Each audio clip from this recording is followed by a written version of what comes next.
All right. Hello, everybody. Welcome to the STR Sovereignty Podcast. I'm Steve Haase. I'm here with my co-founder and CEO at Yada, Peter Ojdrovich. Hey, Peter, how you doing?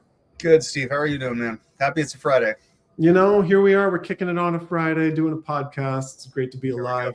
Although I think I have a sweeter setup than you do with my blue background. You got your little call booth there. Why are you in a call booth, man, anyway? Pardon? Why are you in a call booth? I don't know. Maybe I'm like the opposite of claustrophobic. I like small spaces. Is there a word for that? I don't know. Claustrophilic? Claustrophobic, I guess. It might be. But I guess, like, call booth is there. Might as well use it for what it's what it's intended for. I think you need a poster for the background or something to spice it up. Yeah, maybe. I don't know. Let's see if whoops. Oh yeah, you can probably do a virtual background. You could be on the beach. Yeah. Don't lose your focus though. We're here to deliver some. No. We want to do. You know what? I'm going to put myself here. Oh, there you go. That's spacious. Very spacious. Yeah. So if you're watching it, Peter just dropped himself into a large living room, like one of those, $2,000 a night kind of luxury places that some of our clients are renting. With a grand piano. If it doesn't have a piano, is it even a luxury space? It's like a lair at that point. It's got to be like a lair. Nice. So let's talk about how to make more money for your STR business, specifically with the guest services team. Why are we talking about this? Why is it important? Where are we jumping off from here?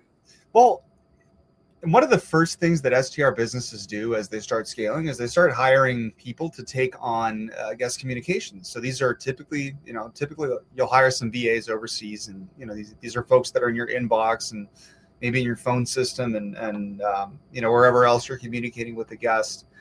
And they're basically there to help solve problems. So if a guest can't check in, if there's something wrong with their door code or something like that, like if they're having any sort of customer service event, that guest communications team is there to help that person have a good experience and solve that problem quickly. And I think this has been we've been in the STR space for a while, so you've seen this become sort of like the best practice for what you do when you start scaling your STR business. And what I want to talk today about is not necessarily like debunking this myth that like you need a VA team to scale your STR business, but to like really kind of get ourselves talking about like how we can better use a guest communications team to not just solve problems, but like make more money for the business. Like at the end of the day, like humans are a very like linear resource. Like it's not like software where one unit of input can equal like 10,000 units of output. With people, like it's like the amount of hours that they can spend a day working is like very finite, and the amount of like words per minute that they can get out of their mouth or onto a keyboard is very finite. So I really just want to talk about what's the best way to maximize the human resources that you have on your guest communications teams and on your guest support teams to like move the business in the right direction. Yeah. I mean, what an engineering way to think about your guest services team. Humans are a linear resource. Well, they are. You heard it here first. But yeah, it's true. You can only get so much work out of a person, and you can give them AI tools and maybe get more work out of that person.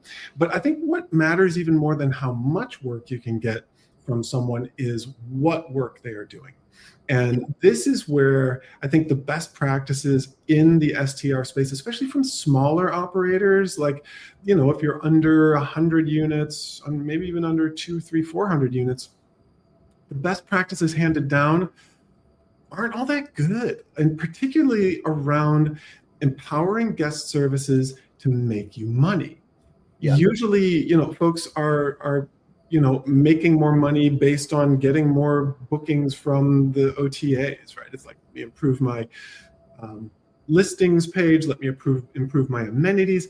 People will literally spend $20,000 on a new pickleball court in hopes that, saying pickleball court raises them in the in the algorithm of Airbnb. Talk about a big risk, a big bet, where their guest services team is simply sitting there handling FAQs, responding with what the Wi-Fi password is, missing the opportunity to actually make you money. So let's talk about where that opportunity is. How can guest services pivot to be a revenue center rather than just a cost center? Well, before we talk about that, I want to talk about like why that pivot is so necessary now. When this practice of hiring big VA teams came about, it was when marketplaces were taking like 7 to 10%. So you were getting a ton of bookings from these marketplaces, and your expense on those bookings was like not that high. You could charge these cleaning fees that would go straight to the bottom line. So any sort of like capital that you spent on human support, like had a really like there was a really good reason for it. So if you're only spending like 5 to 10% of your revenue on marketplace fees, there really was no reason to empower your customer support team to do anything like revenue or income related. Now, that math has shifted very considerably over the last couple of years. So first off, marketplaces are charging way more. It's closer to 20 to 25% in some cases. The adversarial relationships between hosts and marketplaces has also gotten significant, like it's deteriorated a lot over the last year or so. And a lot of companies are now realizing that you can't solely rely on marketplaces to drive bookings and to drive interest and to drive revenue. So that consequently means that you have to not only rethink, like a lot of people are the step one is to rethink the growth strategy and to rethink the revenue strategy and, put metrics and goals in place to go from, 5% direct to 15 or 20% direct. But the knock-on effect of that is that the way that you use people also has to change. And, if 95 or 96 or 93% of your revenue is coming from OTAs, you don't really have that many sales conversations or marketing conversations or anything like that. It's just revenue that's coming in.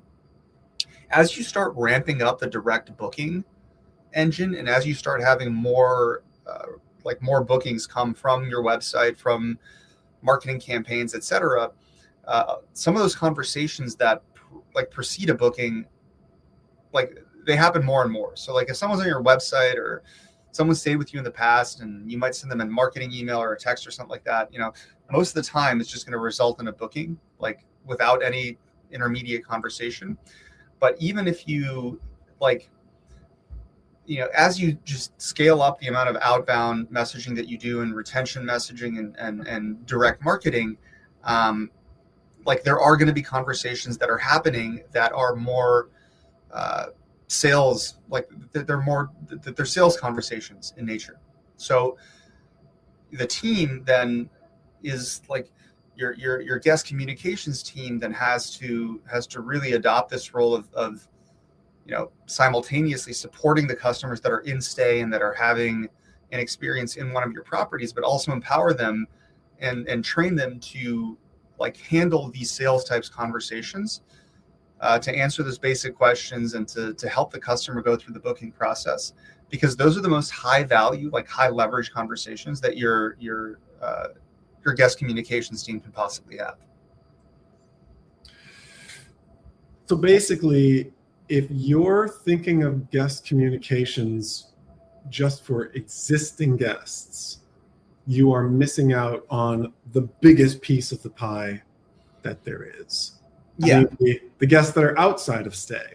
And what's interesting, Peter, you mentioned, as you ramp up your direct booking efforts, as you ramp up your direct marketing efforts, this is going to become more important. I'd say this can happen even sooner because it really just needs you to be focused more on increasing your number of direct bookings itself. Because you have this huge guest, unless you're brand new, you have a guest database that already exists, that knows you and likes you. And so if you only do one thing and you say, I want to increase the number of direct bookings this year from 0% to 10% or whatever the number is, you can start putting those people that are currently only focused on guests in stay towards hey, let's re-engage with guests who had already come and give them a sales hat for when they're not actively doing something. Yeah, absolutely. I think that's table stakes at this point. Like the guest communications team really shouldn't just be like isolated and to just answering customer support queries. They really need to be really absorbing and acting on this dual mandate of helping people book more easily and re-engaging with the customer, and then also supporting the customer when there's a CS query that comes up. If you look at how hotels operate, like front of house staff are trained more on facilitating a booking. Like they actually go through quite a bit of training on how to use the like their property management system that is front of house deployed at every hotel. Like if you call into a hotel, you're typically calling like not to, lodge a customer service complaint unless it's like to schedule a cleaning or something like that. It's typically because you need to check a rate or book a room. And that staff is always like very well trained to make that process as easy and as simple and as hopefully like high conversion as possible. So, the precedent is there for enabling and just retraining the front of house staff, the VA staff, the guest communication staff to not just do CS and customer support, but also to just drive those communications that lead to a booking. And what got us fired up about this, to be totally honest, is speaking with Yada customers who are not leveraging their customer success team, their customer support, their guest comms, right? It's guest comms. They're not leveraging their guest comms to actually do any selling. And that just doesn't make sense, right? These are the people that are closest to the issue. These are the people that are closest to guests. They know the guests the best, and they're not busy all day long. Or if they are, you can direct some of that attention so that the things that would be better with a human touch get the human touch. And sales is one of the things that is most necessary to have a human touch. Whereas what's the Wi-Fi password needs no humans whatsoever. In fact, that's something that would be best served by a smart spaces card or a AI response. Put the humans in the selling position, because that is where selling is best served. Yeah. We sometimes, actually more often than you'd think, in talking to folks who are interested in using Yada or use Yada, our system might send out a couple hundred messages on email and let's say 50 people respond and say, yeah, we're interested. And like, yeah, tell me about dates and availability and things like that. And folks will complain and say like, oh, like my team doesn't have the bandwidth to do this. Like, even if like 20% of those responses turn into a booking, I think like per hour, it ends up equaling like $400 or $500 an hour in net income. Just for the time that it takes to respond to those messages. Like my like just genuine, honest, like completely unfiltered suggestion is like, if somebody, like the messages that come in, whatever the channel is, like Airbnb, SMS, email, web chat, whatever, where people ask like, can we book and what's your availability? Like those have to be priority one, like just absolute urgent, like the team needs to be enabled and trained to handle those and treat those conversations and those messages as P1. And then everything else is lower priority. Because if you send, let's just do some basic math. Like, let's say you send out 1,000 emails, and out of those 1,000 emails, like 50 have a link click. And out of those, 50 link clicks, like let's say 25 or 30 book just immediately, like they'll click on a link and go through your direct booking site and book. That still leaves about 20 that might email back and forth or might phone call in to check something about a property or about an availability or some sort of concession that they want to make before they make that booking. So that's like 20 conversations. And like, let's say that conservatively, like even like only 3 of those 20 convert and your average stay is like $1,000. That's like $3,000 for 20 conversations. Like the return on investment on that is staggering.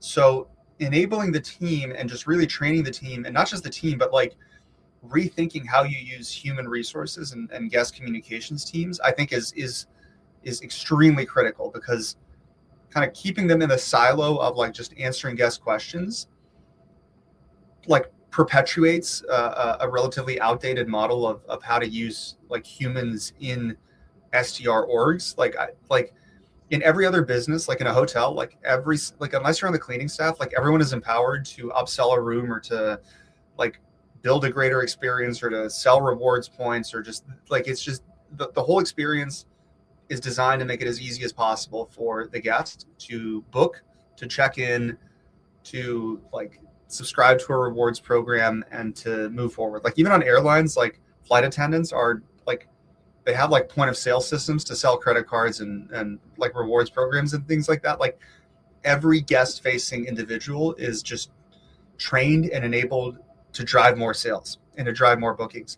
And I think in short-term rentals, like that same mindset needs to be adopted as well, where the VA staff, like folks need to hire, like it needs to be part of the hiring criteria. Like, can you, when you're interviewing, like, can this person like answer like basic questions that might lead to a new reservation, and then be like really empower these people and make it part of their job mandate to handle these like sales types and they're really basic things. It's usually like, okay, we stayed at like Villa A last year, but Villa B looks nice. Like, you know, there's going to be 12 of us. Like, I know the website says 10, but is there any way that we could get a pull-out bed? Like, if you talk to a hotel and say like, all right, there's going to be 3 of us instead of 2 people, like, can you just put us in a room with a pull-out bed? They're going to be like, yeah, let me check. And then they're going to, you know, type a couple things and be like, okay, like room 435 is available. It'll be like an extra $20 a night. You know, it has a pull-out bed and the couch. You guys happy with that? Yeah. I think in STRs, like that same approach of like enabling the people to really like solve the customer support question, not from like a problem solving standpoint, but from a revenue enablement standpoint, is beyond critical. And the way you would technically do that is by compensating them accordingly. Anything that you want to have done needs to have the right rewards in place. And so if you're just paying someone, you know, hourly, and then you say, hey, add this to your workload, that's going to be a tough thing to onboard. But if you're paying someone hourly and you say, for every booking conversation that you touch, for every interested person who is responding to our marketing that you're able to move through the process, you get a bonus of $50, 2% of the booking, like whatever it is. You're going to have some motivated people who somehow manage to find the time to respond to those guests that say, hey, I'm interested. Is Villa B open? I would say I would agree with that, but I would just add something to it. Like as you're hiring, I think it's like not the easiest thing to retrofit existing staff to do that, like purely by nature of, you know, what you hired folks to do. But as you're building out your future facing org, and as you're kind of designing like what you hire for in the future, like having that be part of the mandate before you interview someone and before you hire someone, I think will, like we've seen it happen all over, like across the board, like just changing the mandate for what you're hiring someone for really helps like drive more qualified candidates to that position. So they might cost a little bit more, like 10% extra per hour or something like that, or 15% extra per hour. But the rewards that you get with having one person who's just tasked with doing sales conversations and enabling people to